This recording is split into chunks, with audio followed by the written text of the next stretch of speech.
We're with a special guest today, Ron Heagy. Ron, thank you for being on the show. This is quite an honor to have you here. Thank you. Ron, you're an incredible artist, author, motivational speaker. You've accomplished so much since the accident.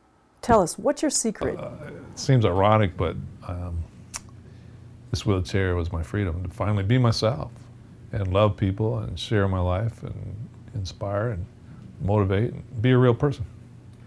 So sometimes we go through very difficult moments. We all have struggles. We don't talk much about it. So when I speak, it kind of brings out the best of everybody.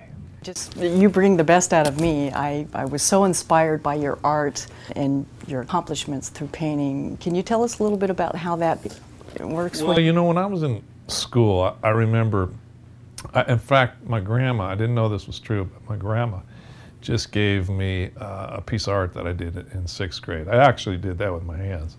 I was moving from Wisconsin to Oregon, where I now live, and my grandma was like my best friend, and I was so sad. So we drew some pictures. It was a clown, and I did this clown for Grandma, and I brought it to her, and she unrolled it. It was done with that old crepe paper stuff, and she goes, "Ronnie, the clown is crying. Why?" And, well, because he's got to move away from his grandma, you know.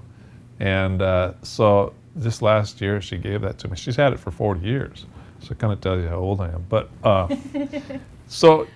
You know, I'm looking at it going, that's a pretty good looking piece of art, you know. I haven't showed it to the public, which I'm not going to for a while, but 2nd grade, okay, I moved. I might have lost a little of my spirit, creative spirit. When you get depressed, it's hard to come back with.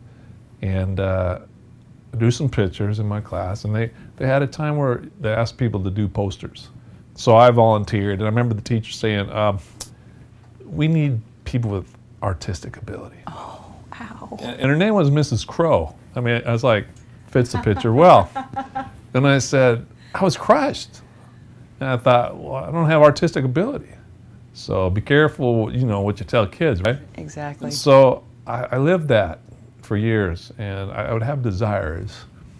I was very good with woodworking, which is an art. I could create things with my hands. And I remember my greatest accomplishment was cutting a tree down and actually logging it up with a chainsaw, planing the wood out, and building a table out of this tree that I'd actually cut down. So, you know, I was thinking, I have artistic ability. And now I didn't know I was going to end up breaking my neck in a wheelchair. Obviously, you don't think things like this would happen. Superman thought probably the same thing. But the fact is we all can be destroyed. We're vulnerable to life, you know. We have problems from the past, we have issues in the present, circumstances, situations want to take us down, really. And the secret is, how do you rise above it, and how do you make what you have the best? And so when I was 17, the day before my 18th birthday, I went into a wave on Huntington Beach and kind of met, you know, the Titanic kind of thing. Ron Heagy goes down. I thought it was pretty cool, football player, stud, and everything. And when I broke my neck, I was instantly paralyzed from the neck down. I have zero movement from my neck down. I can move my shoulders a little bit. And I remember drifting out to sea, and thank God my little brother was there to save my life. My story goes on from there, you know. Your viewers could get the book if they want to see all that. Wonderful book. But one day, after all this kind of transpired, and I realized that I'm still a man, and little boy in the hospital changed my life forever. What a beautiful story that was, a little disabled boy. I changed my bad attitude. It really was. It's just an attitude change. And people ask me, well, you know, what's the difference? What would you do? I said, I didn't do anything but change my attitude, which is my perspective, the way I look at myself, world, people. And I remember I started, I tried things I could do. And I kept on telling people, you know, I used to, you know, they'd say, can't go there. You know, you got to, what can you do? And so I focused on what I could do. Entered college, and believe it or not, I wanted to learn how to write. So I entered college and went to a drawing class. And I'm sure the teacher looked at me going, okay. I've never taught a guy how to draw with a stick in his teeth. And I said, well, I'm here, frankly, just to learn how to make the motions to get my writing ability with my mouth up. And so I passed my first class, a writing class or a drawing class, with a C. And I thought, I can do college. Long story short, I ended up with a master's degree from San Diego State University with a stick in my teeth and a pencil in my mouth. But one day I was sitting in my house kind of bored. And one thing people don't realize about me is everything I do, I have to inspire someone else to help me do. When I get up in the morning, somebody else dresses me, bathes me, brushes my teeth, combs my hair, you know, everything. You know, if I want a drink of water, can you give me a drink of water? And so my independence was greatly altered. There wasn't many things I could do on my own.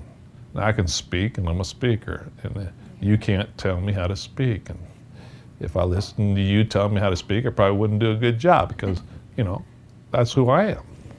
But anyway, so it doesn't mean I don't take constructive criticism. My wife tells me all the time. I should probably scratch that. So I remember sitting in the house, my mom, who, bless her heart, my mother, Teresa Heagy, she's a Mother Teresa, came up to me. She'd been taking care of me. If it wasn't for her, I think I'd be dead. Well, in fact, I know I'd be dead. And thank God to moms, for moms. And so she said, Ron, I just read this book. She called me Ronnie, because of course I was called Ronnie back then. I tried to grow up and be a man, so I called myself Ron. Anyway, she says, Ronnie, you ought to paint. I said, Mom, get a clue. You know, I can't move my hands. What do you mean? Want me to paint the house? What are you talking about? And she said, no, you ought to paint pictures the way you write, with a brush in your teeth. And I said, you know, I don't have any artistic ability. I popped that at her, right? She goes, I think you can do this. I said, Mom, you know, I'm a football player. I'm not an artist. She said, you're not a football player anymore. You're an artist.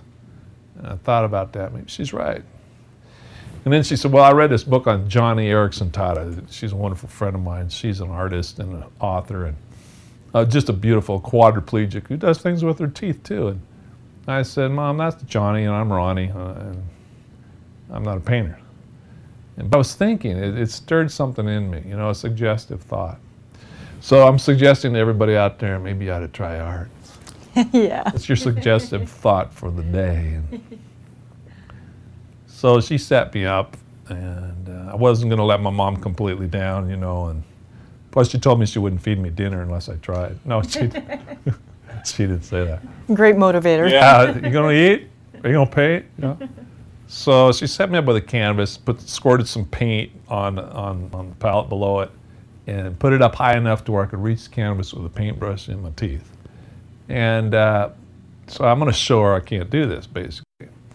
But as I began to dip the end of the brush in and kind of work it in another color to create my colors, I had a little color circle that she gave me to show what colors you mix together to make green or what. And so I began to do that and paint on this canvas and then rinse it out in a little cup and hit some. She had it all set up. She's such a great mom. And before you know it, I'm looking at this thing going, I'm doing this on my own. I'm creating something. And it was just, wow, this is me, this is mine. This is not somebody else doing something for me that was in my head, you know. Can you build me this? Can you make that? No, this is me, being creative. Yeah, man, all these creative juices just started flowing. And I think I spent all night working on this thing. It was just, you know, my mom and dad got locked up in a safe. It's an old truck out in the field.